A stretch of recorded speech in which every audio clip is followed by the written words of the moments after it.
Donc, bonjour à toutes et tous. Une nouvelle session. Bienvenue à cette nouvelle session d'automne. Voilà, ah voilà, ça marche. Parfait. Je suis rassurée. Le son marche pour tout le monde. Donc, bienvenue à cette session des rendez-vous IFTH de novembre, un petit peu décalé, hein, normalement premier jeudi du mois, mais avec les vacances, nous nous adaptons. Euh, donc, pour les nouveaux, parce que j'ai vu pas mal de personnes qui viennent régulièrement, mais aussi des personnes qui ne connaissaient peut-être pas les rendez-vous FTH. Juste un petit rappel, l'IFTH, en tant que centre technique industriel de la filière textile habillement, propose une fois par mois un échange, un temps d'échange sur une actualité thématique de filière. Donc, on vous propose de vous transmettre ce que nous récupérons, surveillons, étudions comme information sur une thématique. On vous informe aussi de ce qu'on fait pour répondre à certaines problématiques. Et l'idée, c'est éventuellement, et dans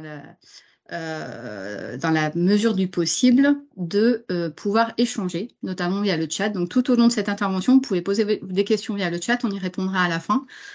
Si on a les réponses, on pourra échanger si nous ne les avons pas. Bien entendu, il y a souvent des personnes, des représentants des fédérations qui sont parmi nous, donc n'hésitez pas à intervenir. Voilà, l'idée, c'est vraiment de travailler ensemble sur ces thématiques. Donc aujourd'hui, alors le mois dernier, c'était le relargage des microfilms, donc on reste sur cette thématique un peu d'impact de la filière sur l'environnement, de l'impact sur la filière, de l'impact sur le consommateur et toutes les solutions qui peuvent être mises en place. Et un des premiers impacts de la filière sur l'environnement, c'est lié à l'utilisation de substances chimiques qu'on nomme souvent substances dangereuses d'ailleurs aujourd'hui, ou substances toxiques, nocives, voilà, les qualificatifs sont nombreux. Et aujourd'hui, on va parler de perfluorés. Alors, je ne vais pas donner le nom technique, hein, je vais laisser mes petits collègues s'en charger. Pourquoi? Parce que déjà, nous ne l'avions pas encore traité en rendez-vous FTH, alors que c'est une thématique qui, chez nous, est importante. Et parce qu'elles font aussi l'actualité, voilà, si vous suivez un petit peu la presse, si vous faites un petit peu de veille, il y a à peu près un article ou deux par semaine sur cette thématique des produits perfluorés qui ont un impact notamment sur l'eau. Donc il y a pas mal d'analyses d'eau, de consommation qui font remonter des analyses qui montrent la présence de ces produits qui peuvent être liés à l'industrie textile, à la consommation de vêtements. Je vais laisser mes collègues du jour, voilà, les heureux élus, tout sourire, voilà, qui ont accepté de jouer le jeu du rendez-vous FTH. Donc, nous avons Yacine Boukela, qui est donc chargé de veille, voilà, qui travaille dans le service intelligence stratégique. Nous avons Richard Martinetti, que certains d'entre vous connaissent déjà pour ses interventions en rendez-vous FTH au Cotex, et Coralie Séverin, voilà, pour qui c'est aussi une première. Yacine et Coralie, c'est primo-intervenant en rendez-vous FTH. Donc, Coralie, elle est ingénieure R&D et elle est plutôt spécialiste de toutes ces thématiques-là. Donc, on est ravis de les accueillir. Et puis, je vais vous laisser la main. Et c'est Yacine qui commence. Ah, tu n'as pas ton micro.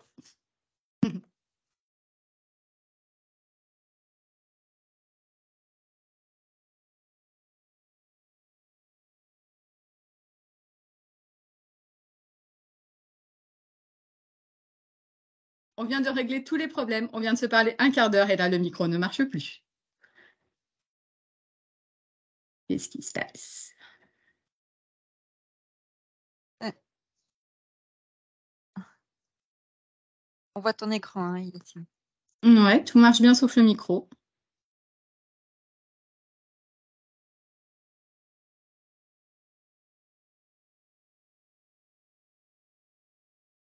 Et moi, je n'ai pas la main.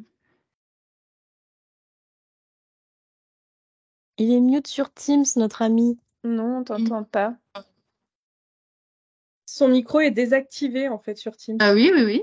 Mais alors, Oui, on Yacine, a c'est tout. sur Teams que tu as coupé, pas sur ton casque, Ouais. sur l'écran Teams. C'est bon. Voilà. Est-ce que ça marche? Voilà. Parfait. Bon, bah, super début, surtout après l'introduction de Nadège. Merci beaucoup, Je travaille Nadège. pourtant. Bon. Donc aujourd'hui, on va aborder le thème des PFAS, donc PFAS ou PFAS dans le secteur textile-habillement. Au niveau du programme, on va commencer par faire une petite, par rappeler ce que sont les PFAS et poser le cadre réglementaire et comment il va potentiellement évoluer et avoir un impact sur le secteur du textile, de l'habillement, de la mode et de l'ameublement. Et ensuite, on va se concentrer sur le positionnement d'IFTH, de comment l'IFTH peut accompagner la filière sur ces thématiques-là, notamment au niveau du label Ecotex et au niveau des pistes et des alternatives qui sont identifiées au niveau de la R&D pour venir en substitution à ces produits donc, perfluorés. Donc, je vais commencer par rappeler rapidement les PFAS. Donc, c'est une classe de composés chimiques qui sont fabriqués artificiellement. Il y en a plusieurs milliers et ils sont utilisés depuis de très nombreuses années. Donc, ça existe depuis les années 30, mais c'est utilisé depuis les années 50 pour leurs propriétés notamment anti-adhésives, résistantes aux chaleurs et imperméabilisantes. Donc, pour imperméabiliser contre l'eau, contre l'huile et contre toutes sortes de saletés. Donc, deux catégories notables qui ont déjà subi des restrictions réglementaires. Les PFOS, qui sont interdits depuis le début des années 2000, il me semble, et les PFOA, qui subissent des restrictions depuis 2020. Donc, on voit que c'est un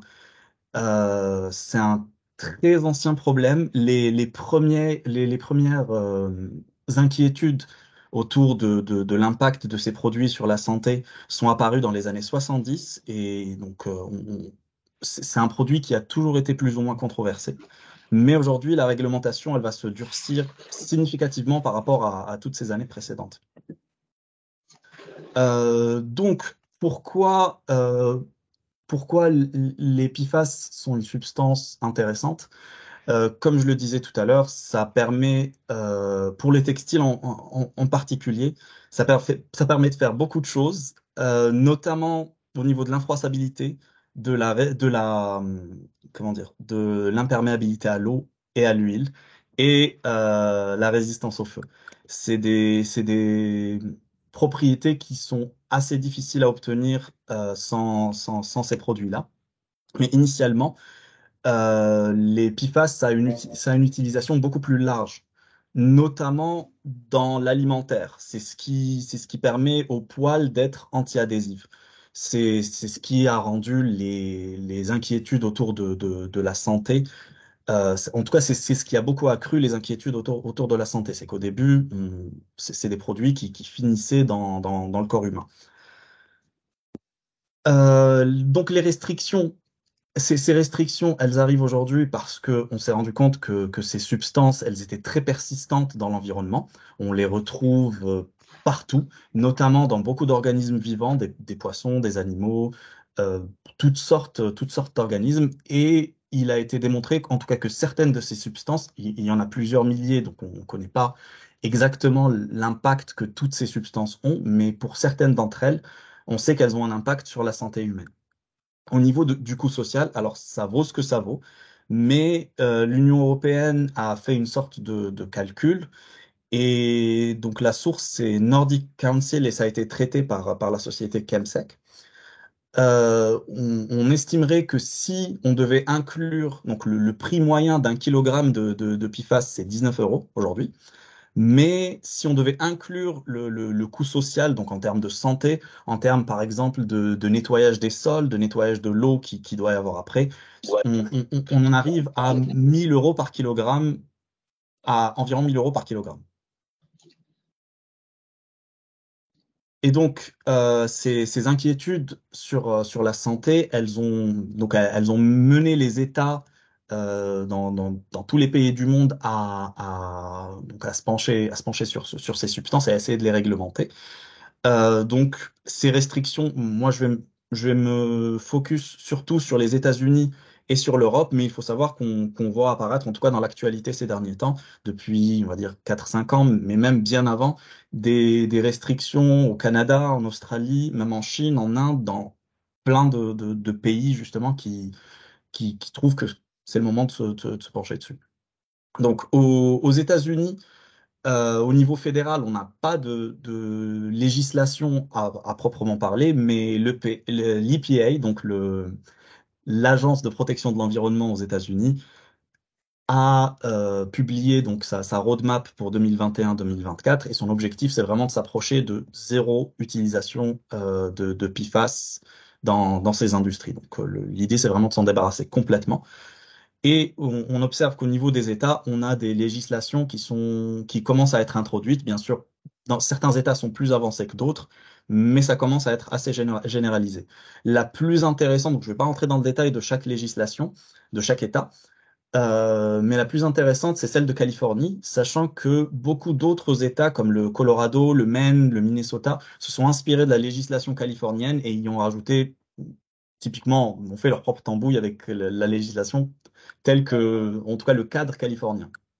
Donc, on a une interdiction à la vente, à la production, et donc à la production, à la vente et à la distribution des PFAS. Donc, on parle de substances qui seraient ajoutées intentionnellement pendant la production, mais on parle aussi de contaminants, c'est-à-dire que les producteurs vont avoir pour responsabilité de surveiller leur chaîne de valeur et de faire en sorte qu'il y ait des seuils très bas, de ne pas être contaminé par ces substances-là.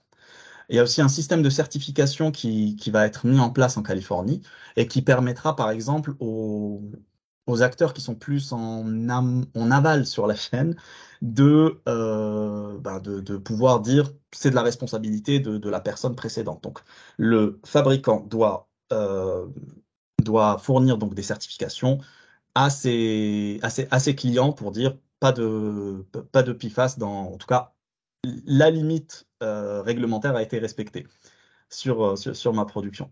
Donc c'est une législation en Californie qui touche l'habillement, qui touche l'ameublement et qui touche le textile. Elle rentrera en vigueur dès 2025 et on a quelques dérogations pour les EPI, donc pour les EPI, pour le secteur de la défense et pour les vêtements d'extérieur qui sont destinés à être utilisés dans des conditions extrêmes. Donc, par exemple, pour les EPI, pour la défense, les dérogations, il n'y a pas de limite pour le moment, mais on pourrait voir une limite arriver. Pour les vêtements d'extérieur, on a un délai supplémentaire jusqu'en 2028 pour l'interdiction, pour l'application de l'interdiction. Ce qui est intéressant, enfin, faut se rendre compte, et on va en discuter plus tard sur le côté un peu technique. Donc Coralie va beaucoup mieux en parler que moi. Les fonctions qui sont obtenues grâce au PFAS sont très très difficiles à répliquer. Il y a peu d'alternatives qui fonctionnent vraiment, en tout cas qui fonctionnent tout aussi bien. Donc ces délais-là, c'est pas vraiment c'est des délais pour rechercher des alternatives plutôt que des dérogations à proprement parler. Donc voilà, la plupart des autres États américains s'inspirent de la législation californienne donc pour leur propre cadre réglementaire. Au niveau de l'Europe, on a une logique qui est un peu différente. L'Union européenne a lancé en mars, en tout cas elle a annoncé en mars 2023 avoir lancé une consultation publique. Donc c'est une proposition de restriction qui a été introduite par 5 pays de l'Union européenne et qui vise en fait à interdire tout bonnement tous les PFAS, en tout cas les PFAS comme classe de produits. C'est-à-dire que là où la réglementation précédente interdisait certaines substances, certaines sous-catégories de produits. Cette fois, c'est une interdiction globale. C'est l'interdiction totale de la fabrication, de l'utilisation et de la mise en marché sur le marché de produits qui contiendraient des PFAS. Donc, ça implique qu'il faut chercher des produits de substitution avec les mêmes fonctionnalités, qu'il faut trouver des débouchés au stock actuel, parce que ça s'applique aussi ça va s'appliquer aussi au stock de vêtements qui sont déjà existants, et qu'il faudra réussir à gérer les déchets qui contiennent ces substances de manière efficace. Par exemple, donc au cours de la consultation publique, alors, petit rappel, une consultation publique, globalement, c'est l'Union européenne qui dit qui demande son avis aux industriels. Aux personnes qui font la réglementation, en tout cas à toutes les personnes qui sont capables de donner des arguments favorables, non favorables ou des compléments par rapport à la réglementation qui va être proposée, par rapport à cette restriction générale qui va être proposée. Donc cette proposition, elle va être soumise à consultation pendant une durée de 6 mois. Donc c'est ce qui a déjà été fait. La consultation s'est terminée le 25 septembre 2023. Et on commence déjà à avoir des réponses, notamment de l'Italie, par exemple, qui estime qu'il faudrait au moins 12 ans de dérogation en plus pour les produits recyclés. Sinon, ce serait compliqué à gérer au niveau des substances qui existent déjà. Donc, cette consultation publique, elle a un périmètre qui est très large. Comme je disais, c'est tous les PFAS qui sont envisagés, et sur des seuils assez faibles. Donc, la consultation est toujours en cours. On a beaucoup de commentaires en ce moment donc je vais en parler un peu plus tard, mais il y a beaucoup de commentaires qui portent notamment sur les seuils. Et c'est les industriels qui remettent en question les seuils, ou peut-être les méthodes de test ou les méthodes d'évaluation qui vont être proposées. Tout ça, c'est encore en cours, mais on sait que ça va finir par arriver. En tout cas, il y a une volonté de l'Europe d'arriver à cette interdiction. Donc la timeline, comme j'en ai parlé tout à l'heure, la consultation s'est terminée le 22 septembre. Le comité scientifique, donc c'est l'ECA qui s'occupe d'évaluer cette proposition. Le comité va avoir environ 1 an, peut-être un peu plus, pour évaluer tous les commentaires qui ont été reçus, et la décision devrait prendre effet en 2025. Donc, comme on a une période de dérogation de 18 mois, on s'attend à ce que les restrictions commencent à peu près en 2026-2027. Vous allez voir qu'il y a des cas particuliers où c'est peut-être un peu moins clair ou plus ambigu. Donc, le bilan de la consultation, comme je le disais tout à l'heure, on a 5600 commentaires de la part de 4400 organisations, entreprises et particuliers. Donc, l'ECA est en train de formuler un avis à propos de ces commentaires. Il y aura probablement, donc ce qu'on sait, c'est qu'il va y avoir à partir de 2025, il va y avoir une période de transition de 18 mois pour laisser une chance aux acteurs de se mettre, en phase avec la réglementation. Et ensuite, dépendant du type de textile ou du type de produit, on a des dérogations supplémentaires qui sont prévues. Pour les EPI de catégorie 3, par exemple, on a une dérogation de 12 ans. Ça veut pas dire que cette dérogation ne peut pas être prolongée, mais c'est un temps supplémentaire pour chercher des alternatives, parce qu'on sait que les fonctionnalités des PFAS sont particulièrement importantes pour ces secteurs, et qu'il faudrait voilà, elles sont particulièrement importantes et il faudrait vraiment trouver des alternatives. Donc tout ça, malgré tous ces commentaires, malgré toutes ces remises en question, l'avis des experts, c'est plutôt que l'Union européenne a l'intention, en tout cas de 2025, c'est la deadline, de commencer à implémenter ces restrictions à partir de 2025. Donc c'est une bonne transition pour laisser mon collègue Richard prendre le relais. Donc, qui va parler de ce que fait l'IFTH justement pour faire face à ces restrictions qui vont probablement arriver. Richard, tu es toujours là? Je te reçois, Yacine. Je te remercie pour cette brillante présentation bien complète. Bonjour à tous. C'est un plaisir de vous retrouver ce jeudi pour les rendez-vous IFTH. Alors, comme vous le savez, donc moi j'interviens plutôt sur la partie Ecotex, donc la partie labellisation, donc différents labels dans l'offre Ecotex. Et l'idée, c'était de vous rappeler un peu comment Ecotex se positionne par rapport à cette thématique et essayer d'anticiper un petit peu ce qui va arriver l'année prochaine. Yacine, je te laisse la main pour passer des diapos, s'il te plaît. Alors, pour rappeler donc les grandes missions de Ecotex, donc il y en a deux, tu peux mettre la deuxième, Yacine, s'il te plaît. Donc les deux, voilà. Au niveau de l'association Ecotex, donc on est vraiment sur une notion de permettre aux entreprises de prendre des décisions les plus responsables en termes de développement durable. Et pour rappel, l'association Ecotex est une association de recherche qui met au point ses propres méthodes d'essai et ses propres cahiers des charges, justement, pour aller, on va dire, apporter le maximum de solutions pour les entreprises, avec notamment un catalogue de valeurs limites et de substances qui est remis à jour chaque année pour apporter le maximum de garanties donc, aux articles et aux entreprises concernées quand il s'agit de production. Voilà, vous avez une belle petite image avec beaucoup de petites gouttelettes vertes. C'est vrai que c'est le nouveau logo de Ecotex, donc on ne s'en lasse pas. Juste pour schématiser, la problématique des PFAS ou des PFAS, elle est vraiment multiple. Yacine nous l'a rappelé tout à l'heure, on est vraiment sur une problématique sanitaire qui est vraiment globale. Au niveau ministériel en France, il y a de grandes actions qui sont menées, qui concernent l'eau potable, les rejets industriels, les résidus dans l'article. Donc l'ANSES est sollicité justement pour faire un point complet sur les PFAS, sur leur présence et trouver des solutions. Donc on est vraiment sur une problématique complètement large. Et dans le cadre de la labellisation Ecotex, vous avez donc au centre de la diapo, vous avez une usine qui est concernée donc au travers des rejets, bien évidemment. L'utilisation directe ou indirecte de PFAS peut générer des rejets de PFAS et donc avoir une incidence sur l'environnement direct et indirect, sur la chaîne alimentaire et sur les eaux potables.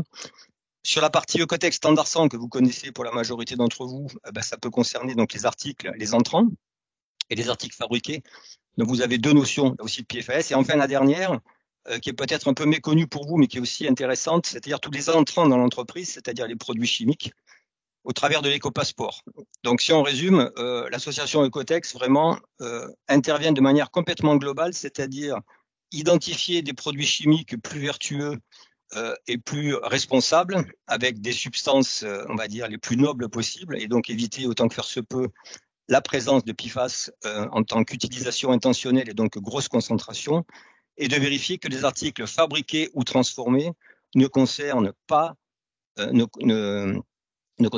ou peu de PFAS en tant que résidu. Voilà. Et puis de manière plus globale, ce qu'on appelle le responsible business, qui couvre un peu la politique de l'entreprise, c'est-à-dire de vérifier que les articles produits en termes de fabrication, c'est-à-dire unité de fabrication en tant qu'article, ne contiennent pas ce type de substance.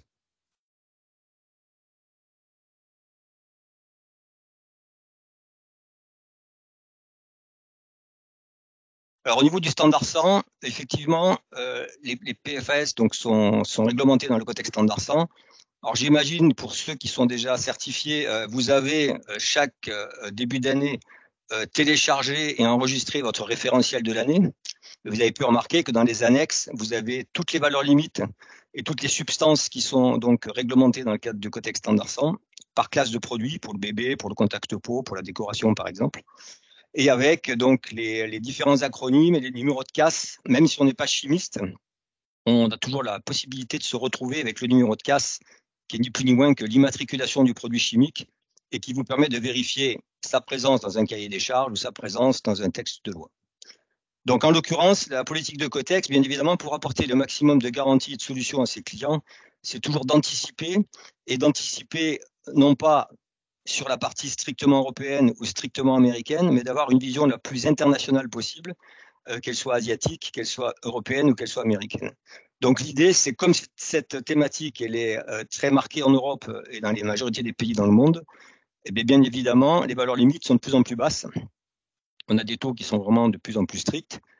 Et Ecotex a mis en place justement, donc depuis plusieurs années, toute une série de substances. Comme disait Yacine tout à l'heure, il y a deux approches. L'approche plus européenne du moment, c'était plutôt de focaliser sur des catégories de substances, les PFOA, les PFOS, les décanoïques, les octanoïques. Enfin, il y a toute une série de produits qui se déclinent à peu près en 30 familles.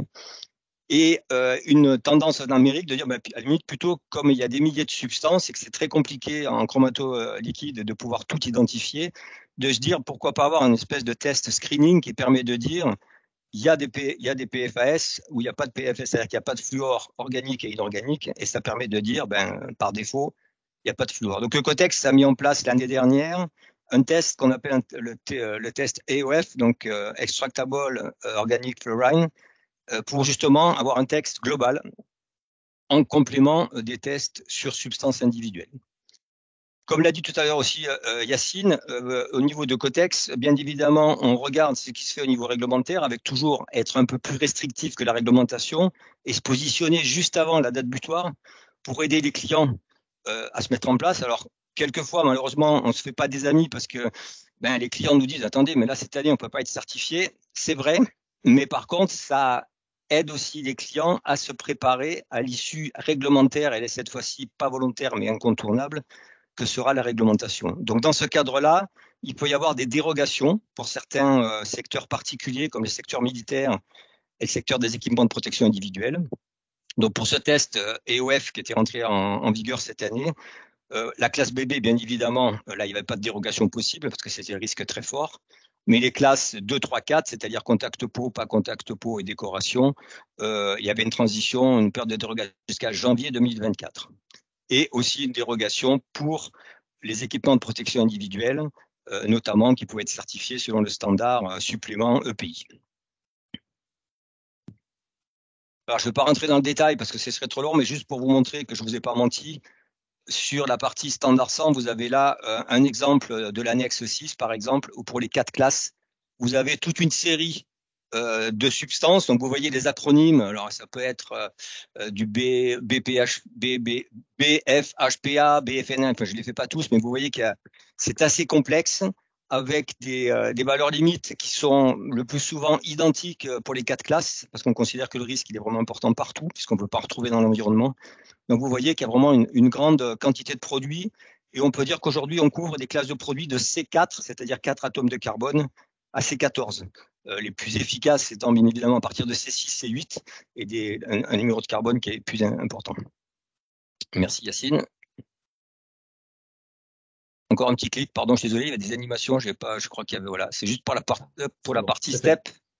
Donc pour la partie step, c'est-à-dire là, on est sur un label, vous vous rappelez, c'est le label sur l'unité de fabrication avec l'emploi des meilleures techniques, best available techniques au niveau de l'entreprise, avec le management de la qualité, de la sécurité, du social, des produits chimiques et de l'environnement, vraiment un tout en un. Et dans le cadre de cette certification STEP, bien évidemment, vous avez ce qu'on appelle une MRSL, c'est-à-dire la Manufacturing Restricted Substances List, c'est-à-dire des substances qui ne peuvent pas être utilisées de manière intentionnelle dans l'entreprise, soit en tant que produit pur, soit en tant que formulation sur une fiche de données sécurité. Par exemple, si vous avez une quantité de produits interdits, vous ne pourrez pas utiliser ces substances dans votre entreprise. Et puis enfin, bien évidemment, aussi une contrainte sur les rejets à queue, donc sur les effluents industriels, avec des concentrations, vous voyez, très très faibles, puisqu'on est de l'ordre du ppb, c'est-à-dire une partie par milliard, c'est-à-dire des microgrammes par litre. C'est vraiment très très peu, mais on est vraiment sur des produits qu'on appelle les polluants éternels, c'est-à-dire des produits, la liaison carbone-fluor est très très très solide, et donc elle a de grosses difficultés à être dégradée en général et dans l'environnement, et donc très résistante à la chaleur, donc vous voyez, résistance à des grosses contraintes, et donc on les retrouve fatalement dans tout notre environnement et dans notre vie courante. Au niveau de l'éco-passeport, c'est le même système, c'est-à-dire que on prend aussi au niveau de Cotex, on prend une très grande considération de ces PFAS dès lors de la certification, labellisation éco-passeport, avec justement donc la même catégorie de produits qui est déjà identifiée dans le cadre du standard 100, mais avec des valeurs limites qui sont propres à des produits chimiques, puisque là on est sur des produits chimiques purs, donc avec un taux de concentration qui est beaucoup plus élevé, donc avec du coup des valeurs limites qui sont plus basses.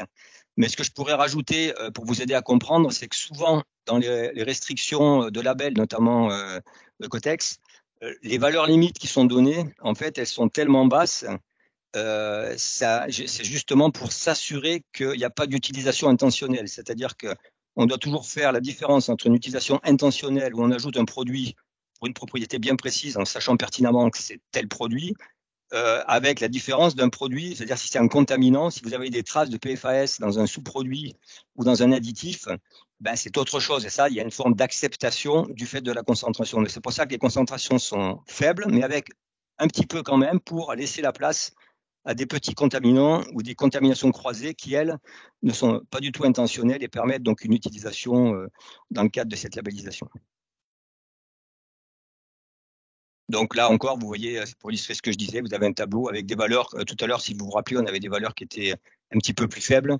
Là, comme on est sur des produits concentrés et purs, bien évidemment, les valeurs limites sont un peu plus élevées.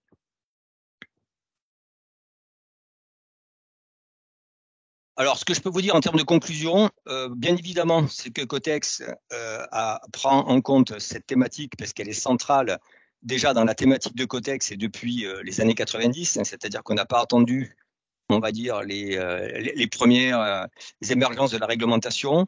Ce qui est intéressant de se dire, c'est qu'aujourd'hui, cet objectif de prévention, il est basé sur des données scientifiques, sur des données réglementaires et sur des données toxicologiques, donc qui sont toujours en mouvement et qui avancent avec la contribution des membres Cotex et les contributions du marché.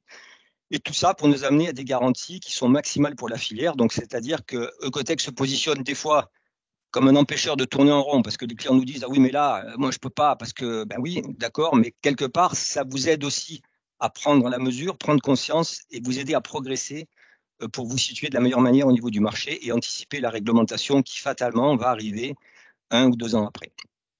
Pour les exigences 2024, je sais que la majorité d'entre vous attendent certainement que je puisse leur dire ce que sera l'année 2024. Alors, je ne suis pas Madame Soleil, surtout aujourd'hui. Là, on est sur des exigences, on va dire, qui sont validées en fin d'année par Cotex et qui vont être publiées tout début d'année, sauf cas exceptionnel.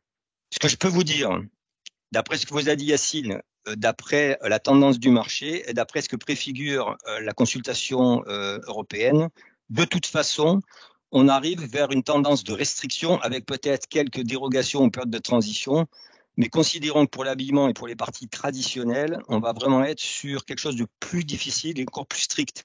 Donc, Cotex, avec le fluor total, par exemple, extrait, va suivre ce que demandent les États-Unis et ce que va demander l'Europe à partir de 2025. Donc, il faut s'y préparer et ça fait partie des choses que Cotex a mis en place.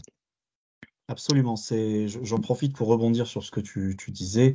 Les dérogations, c'est vraiment c'est pour des applications très précises, pour des textiles techniques, et ça va pas du tout concerner l'habillement plutôt traditionnel ou l'ameublement traditionnel, en tout cas. Exactement. Quand tu parlais d'intempéries tout à l'heure, par exemple, c'est vraiment dans des conditions extrêmes avec une utilisation qui est vraiment professionnelle ou extrême et qui n'est pas le petit kawaii du dimanche pour aller faire son jogging, quoi. On est vraiment sur quelque chose de bien technique. J'ai encore une dernière diapo et après je laisserai la parole à ma collègue. Voilà, parce que là on vous a parlé un petit peu, on vous a pas sapé le moral, mais on a un peu noirci le système, le tableau, mais il y a quelques exactions à mettre en place. Je dirais, il y a encore quelque chose, Yacine, je crois qu'il manque un ou deux. Voilà. Et peut-être encore un, je crois. Je ne suis pas sûr, mais il me semble. Voilà. L'idée, c'est donc, si on récapitule, la démarche qui doit être, de mon point de vue, la plus rationnelle, c'est la première, c'est d'abord de bien s'informer. On n'est pas toujours fabricant, on est des fois utilisateur, on est des fois revendeur. Donc, c'est important de solliciter sa supply chain et son écosystème pour dire, voilà, où j'en suis, qu'est-ce que vous m'apportez comme garantie, quels produits on développe, essayer d'avoir plus d'informations avec vos fournisseurs, mais aussi sur les produits chimiques que vous utilisez. Vos fournisseurs de produits chimiques ils peuvent vous apporter plus d'infos sur les réelles concentrations, les réels produits utilisés. D'accord ? Faire tester vos articles, c'est-à-dire faire tester vos articles pour vérifier qu'ils ne contiennent pas de ces substances, déjà pour anticiper la réglementation. Et puis faire tester vos articles en termes de performance, c'est-à-dire que comme vous mettez peut-être en place des systèmes un petit peu de, je dirais, complémentaire, enfin tout au moins de remplacement, pardon, eh bien il vous faudra à ce moment-là vérifier la performance, par exemple, aux intempéries par rapport aux propriétés que vous recherchez. Je vais prêcher pour ma paroisse, mais je dirais que bien évidemment, il faut aussi faire confiance aux labels, parce que les labels vous apportent un niveau de sécurité et de crédibilité supplémentaire, notamment un Cotex qui va au-delà de la réglementation et qui l'anticipe. Donc pour vous, c'est un moyen, je dirais, de suivre le bon train, entre guillemets. Et enfin, c'est réfléchir à des solutions alternatives et des solutions plus, je dirais, environnementalement friendly, on va dire. Et à ce titre, je laisse ma parole à ma collègue Coralie qui, elle, va vous apporter les bonnes nouvelles. Donc, elle aura le beau rôle de la soirée. Voilà, je vous remercie. Bonjour à tous. Donc, Coralie Séverin, chef de projet à l'IFTH. Donc, je travaille sur des projets plutôt basés sur des problématiques chimie, donc entre autres sur l'alternative au PFAS dans le textile. Tu peux passer, Yacine, merci. Donc, on va aborder plusieurs sujets, hein. On va revoir très rapidement le contexte et les enjeux de trouver une alternative au PFAS. On va faire quelques définitions pour un petit peu vous situer sur ce qu'on fait et pourquoi on travaille sur ces thématiques-là en R&D. Et on va illustrer donc avec 3 projets. Voilà, l'IFTH est bien impliqué donc dans la recherche de solutions pour les PFAS. Tu peux passer, merci. Donc le contexte, c'est qu'il y a eu un rapport donc, qui a été fait, donc comme l'a dit Yacine, hein, ça date pas d'hier, mais donc en 2019, l'Agence environnementale européenne a fait donc un schéma qui récapitule un petit peu tous les effets des expositions au PFAS sur le corps humain. Donc on sait que il y a des effets qui sont avérés et des effets qui sont supposés, c'est-à-dire qu'on n'a pas encore de preuves que ce sont des conséquences directes de l'exposition au PFAS, mais on suppose. En dehors de ça, voilà, ça a été dit un peu plus tôt par Yacine, je répète un petit peu, mais voilà, c'est toxique, c'est persistant, ça s'accumule dans la nature et en plus c'est mobile. Et donc suite à ça, il y a eu des réglementations. L'enjeu pour la filière, donc, c'est que les PFAS sont beaucoup utilisés dans l'industrie textile pour la déperlance à l'huile, aux huiles, pardon, et à l'eau, pour les résistances aux taches, pour la protection contre les taches, et également dans certains cas un peu pour le non-feu. Et d'après un rapport rédigé par la NRDC donc en 2021, l'industrie textile a été identifiée comme le plus grand utilisateur de fluorothéolomère, qui est un sous-groupe de la classe des PFAS, donc c'est pas rien.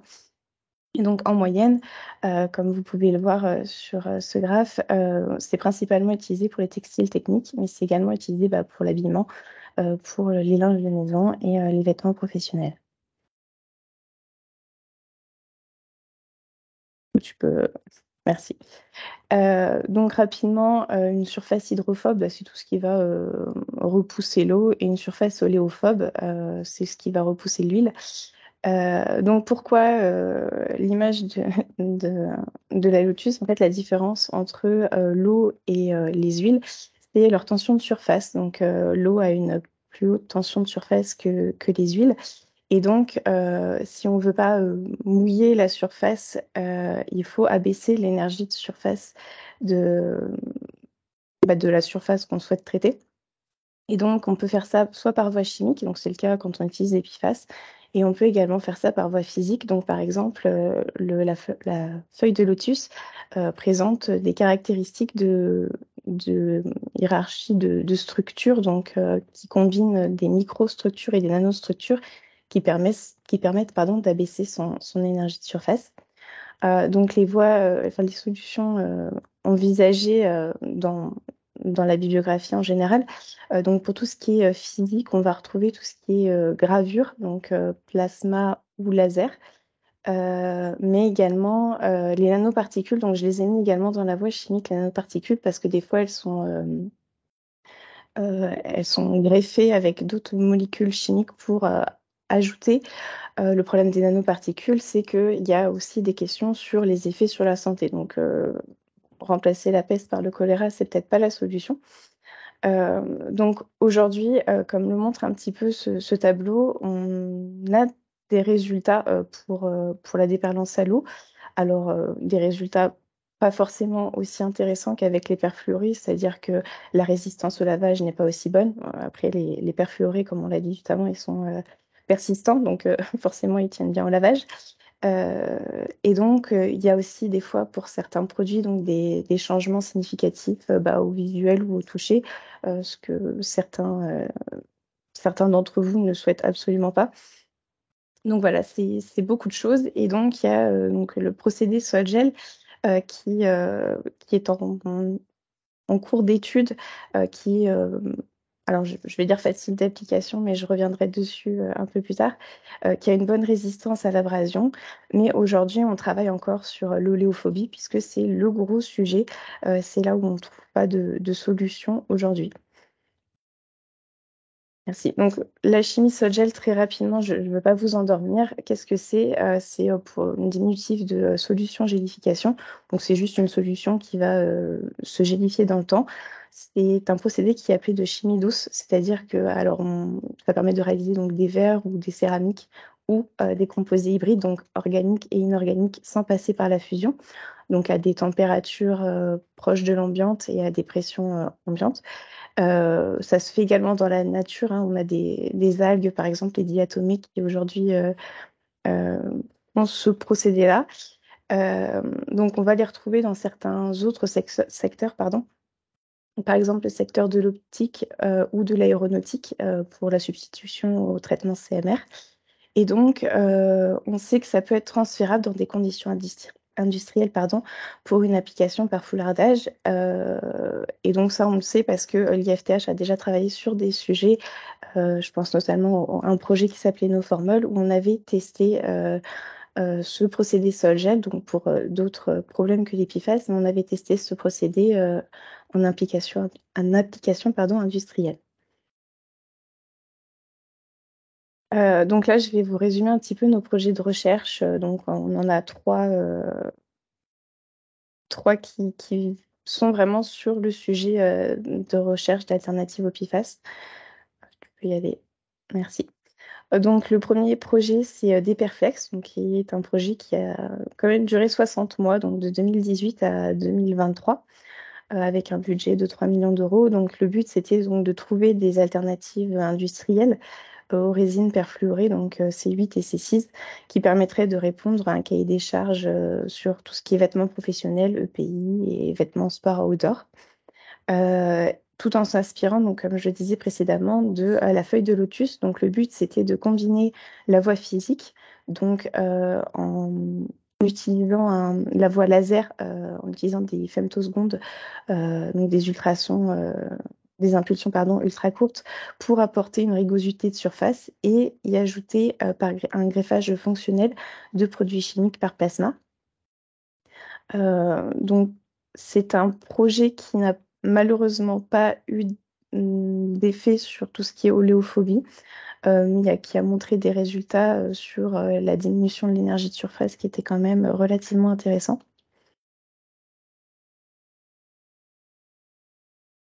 Ensuite, il y a le projet After, donc, qui est un projet qui est en cours, qui a commencé en 2021, donc qui a plusieurs objectifs. Donc After pour après fonctionnel, textile, éco-responsable.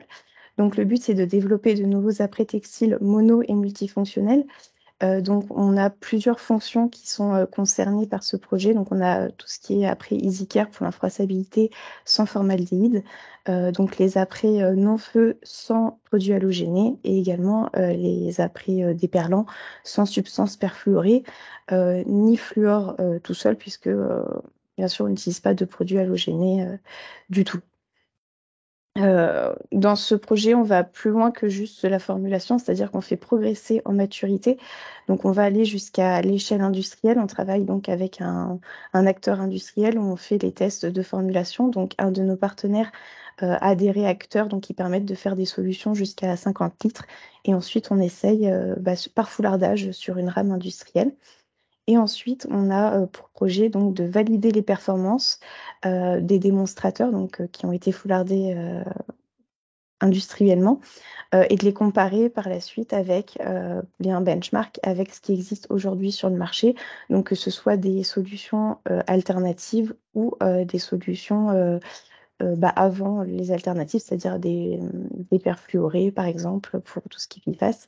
On fait la comparaison et on essaye de se placer. Donc, bien sûr, il y a une ACV qui est faite et toutes les études de conformité pour évidemment rester cohérent et éco-responsable. Merci. Ensuite, on a un projet donc BioSushi pour Sustainable Surface Protection by Glass-Like Hybrid and Biomaterial Coating. Donc, c'est un petit peu le même projet qu'After, sauf qu'on se focus vraiment sur l'alternative au PFAS, puisque c'est le gros sujet. C'est un sujet qui ne concerne pas que l'industrie textile. C'est-à-dire que, alors, aujourd'hui, l'industrie de l'emballage alimentaire est concernée et l'emballage cosmétique également. Donc, c'est un grand projet. Donc, on doit développer donc, 3 nouveaux revêtements donc, pour chaque secteur. Qui doivent avoir absolument des propriétés hydrophobes mais oléophobes, puisqu'on rappelle qu'aujourd'hui, c'est l'oléophobie, le gros problème qui fait qu'on ne trouve pas d'alternative. On passe par un procédé où il y a tout un travail de modélisation auparavant qui va nous permettre donc déjà d'avoir des approches intégrées, c'est-à-dire qu'on va simuler un petit peu nos essais et on va essayer de voir donc ce qui peut fonctionner au mieux en termes d'efficacité, mais également pour travailler sur tout ce qu'on appelle le Safe and Sustainable by Design, c'est-à-dire que dès la conception de la formulation, on recherche donc les effets sur la toxicité, sur l'analyse du cycle de vie, sur la circularité de notre formule dès le début, dès la conception de la formulation, pour ne pas mettre sur le marché déjà des produits qui, à terme, pourront avoir un petit peu des conséquences. C'est-à-dire qu'aujourd'hui, ça nous arrive de trouver des solutions, puis on se rend compte que les solutions, elles ne sont pas aussi propres que ce qu'on pensait. Donc tout ça, c'est pris en compte dès le début de la formulation et ça nous permet un petit peu de focaliser nos approches sur ce qu'on pense être le mieux.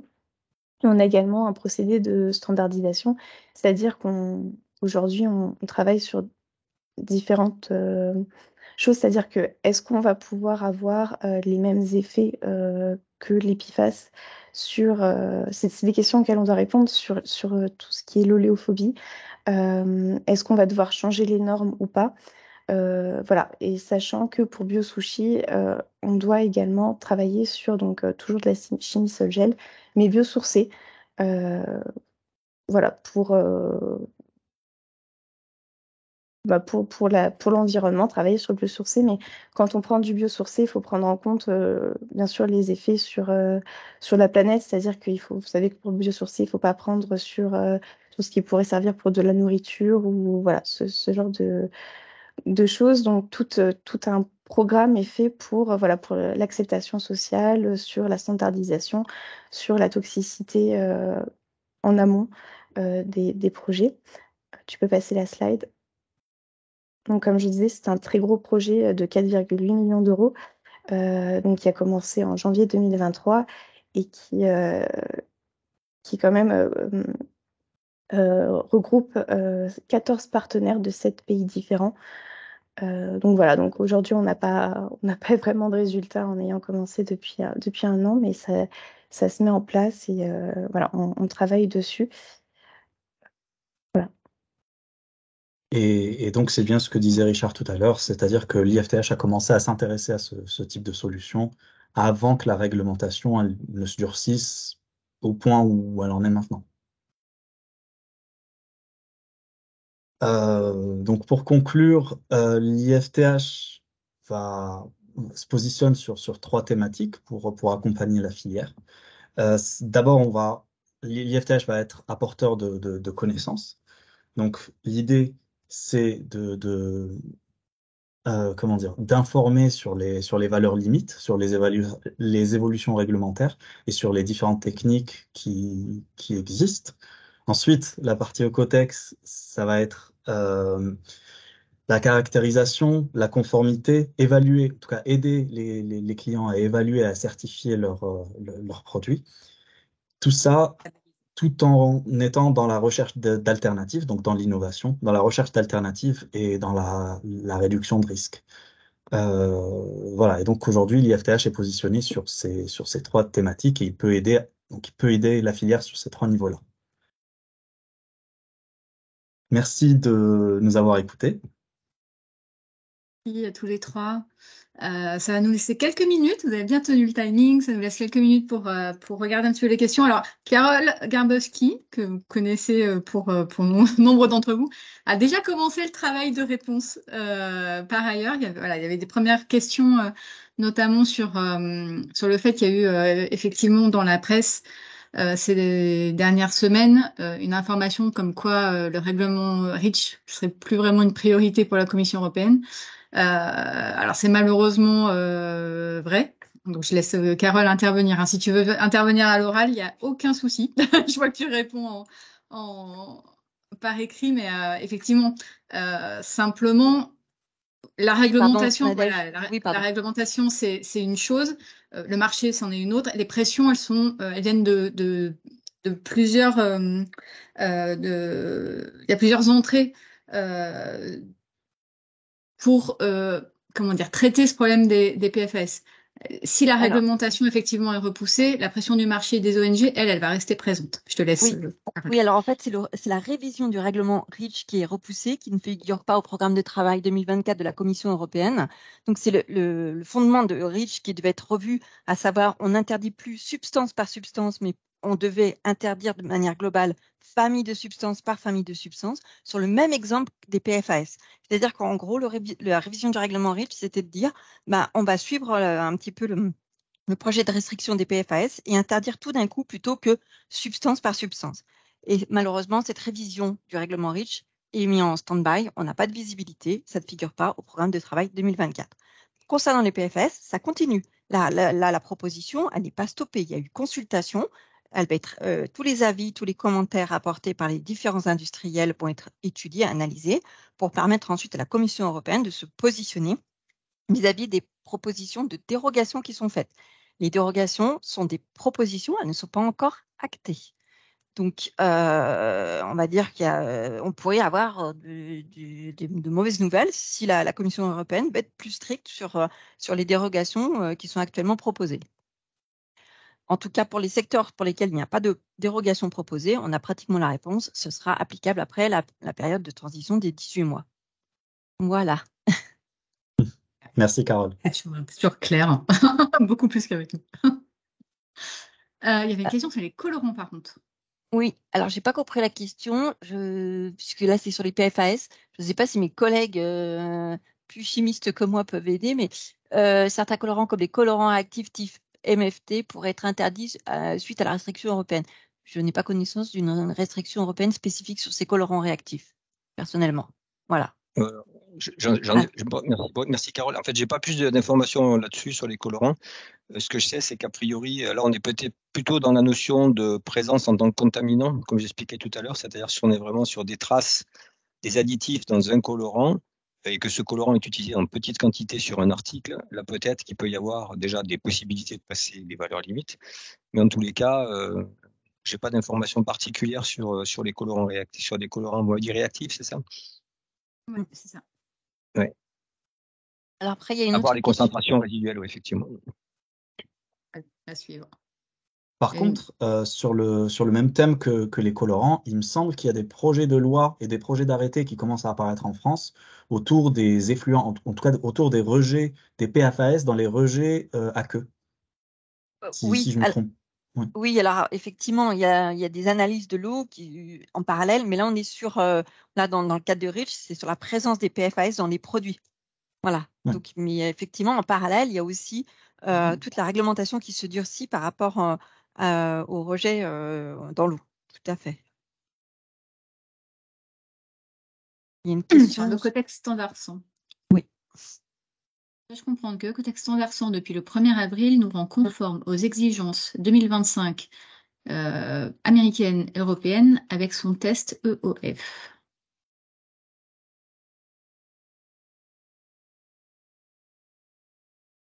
Richard, on t'entend pas. Ah. Il me manquait un point important, c'était le micro. Oui, a priori, le test Ecotex en vigueur aujourd'hui est un test basé sur le fluor extractible organique, alors que certains pourraient préférer un total fluor test, c'est-à-dire le fluor total plutôt que le total organique, c'est organique et inorganique. A priori, là, on peut dire que la limite est en 10 mg par kilo.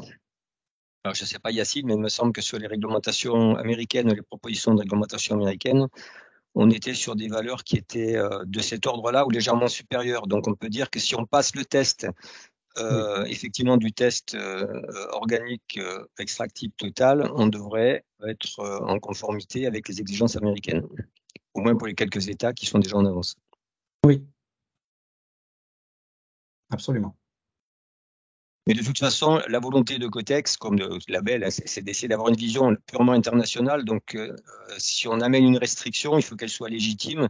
Et cette légitimité, elle vient du fait qu'il y a une pression réglementaire ou qu'il y a une interdiction dans un pays. Et le continent américain n'est pas, je dirais, un petit pays. Donc, à ce titre-là, bien évidemment, s'il y a une imposition dans des États américains, il faut que Cotex puisse être en capacité d'apporter la solution au marché. Donc, c'est toujours l'idée de, si la réglementation se durcit, nos méthodes vont aussi se durcir. Et peut-être qu'on changera peut-être de procédé pour être encore plus strict et aller encore plus bas en termes d'analyse. Alors, il y avait une question tout de suite après. Alors, je suppose que c'est dans le cadre de Cotex également. Quand on parle de textile, est-ce qu'un accessoire en textile posé sur un support, différents supports, alors de la lingerie, parfum, boîte, est également concerné? Alors en fait, général, oui, il est concerné par la restriction. Si la question se ramène à la restriction REACH, REACH ne dit pas sauf les accessoires. Donc, par rapport à REACH, oui, ils seront concernés. Après, par rapport à Ecotex, je laisse Richard. Vas-y. Ouais, on est bien d'accord. Par rapport à REACH, effectivement, l'idée d'un article, en fait, quand on parle d'article, un composant d'un article, un composant de lingerie, un composant d'un blouson, par exemple, tout composant est considéré comme un article. Donc, ce qu'ils imposent, on va dire, au tissu principal peut s'imposer aussi sur un tissu minoritaire, un accessoire textile ou un accessoire tout court. Donc, l'idée, c'est que ce soit pour les SVHC, la liste candidate, ou pour l'annexe 17 de REACH, par exemple, ou pour POP, l'idée, c'est qu'on ne doit pas retrouver le produit. Donc, le vendeur de l'accessoire ou du tissu en question doit vérifier que le produit est conforme à la réglementation pour qu'in fine, ce soit le cas sur l'article fini. Alors, je descends un petit peu, merci. Avez-vous déjà des pistes pour avoir des performances oléo dans les projets after et ou bio-sushi? C'est difficile de répondre. On arrive à baisser l'énergie de surface. Aujourd'hui, on n'est pas du tout sur un remplacement total de l'épiphace sur l'oléophobie. Pas du tout. Mais on y travaille. C'est tout l'intérêt de la recherche et développement, de la recherche appliquée. J'ai bien compris que les 3 projets pouvaient substituer l'épiphace, mais concrètement, à ce jour, existe-t-il des solutions pour les après? Même réponse. Sur l'oléophobie, c'est le gros sujet, mais c'est un sujet, comme je le disais, qui ne concerne pas que le textile. C'est que tout secteur confondu, l'emballage alimentaire, le cosmétique et tout ce qui peut utiliser l'épiphace, aujourd'hui, il n'y a pas de solution pour l'oléophobie. Il y a des solutions qui existent pour l'hydrophobie, et ça, je pense que vous êtes tous au courant. Pour l'oléophobie, non. Cite quelques exemples, si tu as des exemples en tête pour la déperlance, pour l'imperméabilité. Oui, en fait, quand elle dit hydrophobie, c'est la déperlance, l'imperméabilité. L'oléophobie, c'est huile, les taches. Voilà. Pour ceux qui ne maîtriseraient pas tout le vocabulaire. Je l'ai présenté rapidement dans... Oui, avec la paraffine, etc. Ok, hop, je redescends. Est-ce que les traitements plasma fluorés sont concernés? Du coup mais c'est pour la recherche, je ne comprends pas.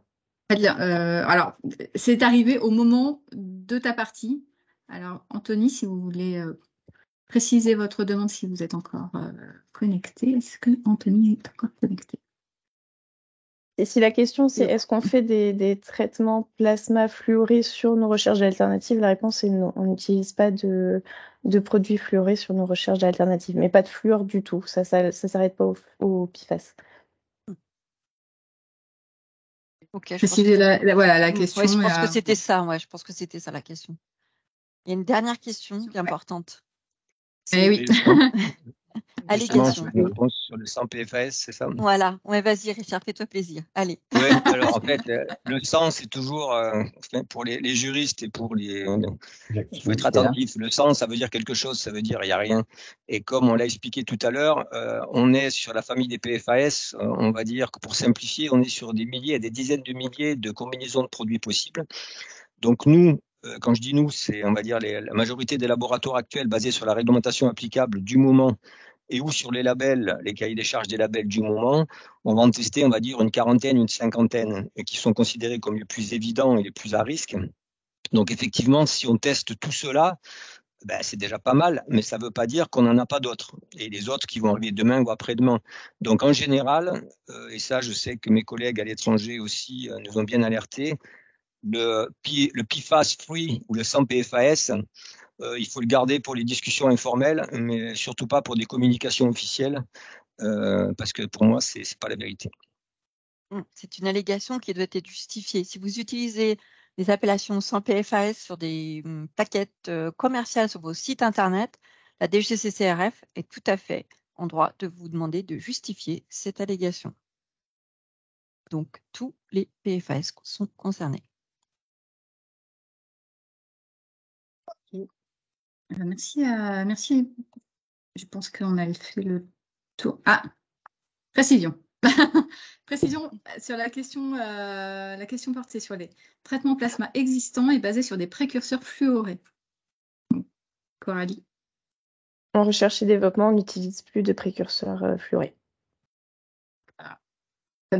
Réponse à cette question. Écoutez, je pense que... Ouais, excusez-moi, je me suis rendu compte que dans un de mes derniers slides, il y avait une chose importante que j'avais mis en couleur, mais portée par l'événement, j'ai oublié d'en parler. Je vous rappelle simplement que pour tous ceux qui sont curieux ou qui sont clients Ecotex, vous avez la possibilité gratuitement de vous abonner à la newsletter Ecotex. Et c'est très intéressant parce que vous êtes, avant même que IFTH fasse le travail de traduction et de représentation, vous avez déjà en direct les informations quand vous avez justement des nouvelles restrictions pour les PFAS ou pour autre chose. Ça vous permet d'anticiper un peu plus rapidement puis d'être informé, je dirais, en temps réel. Donc, n'hésitez pas à vous informer. C'est direct sur le site web ecotex.com. Ok. Écoutez, merci à tous les trois, tous les quatre, du coup. Merci, Carole. Merci. Pour ta précieuse présence. Écoutez, vu l'heure, je pense qu'on va clôturer cette session. Merci à tout le monde pour les questions, pour les échanges. N'hésitez pas à revenir vers l'équipe s'il y a des questions complémentaires, sur Cotex, mais aussi sur les projets de recherche éventuellement, ou si vous avez des idées aussi, ou des solutions à tester aussi, parce qu'on sait que les entreprises, notamment les entreprises avec qui on travaille, sont extrêmement avant-gardistes, souvent, sur ces sujets-là. Donc, on est vraiment très ouvert à ces échanges-là. Le mois prochain, normalement, c'est Richard qui officie. On va refaire un gros point au Cotex, normalement, lors du prochain rendez-vous FTH. Et puis, écoutez, s'il n'y a plus de questions, de commentaires, je vais vous souhaiter une excellente fin de journée. Et à très bientôt. Question sur le replay disponible sur notre site Internet. Replay disponible sur YouTube. Ah oui. Et un grand merci pour Nadège qui organise tout ça et qui nous coach. Merci Nadège. On peut accéder à YouTube via le site Internet. Mais probablement dès demain, normalement, je les mets le lendemain. Toutes les personnes inscrites reçoivent le lien en direct de toute façon. Merci. Bonne soirée. Bonne soirée. Merci, bonne soirée.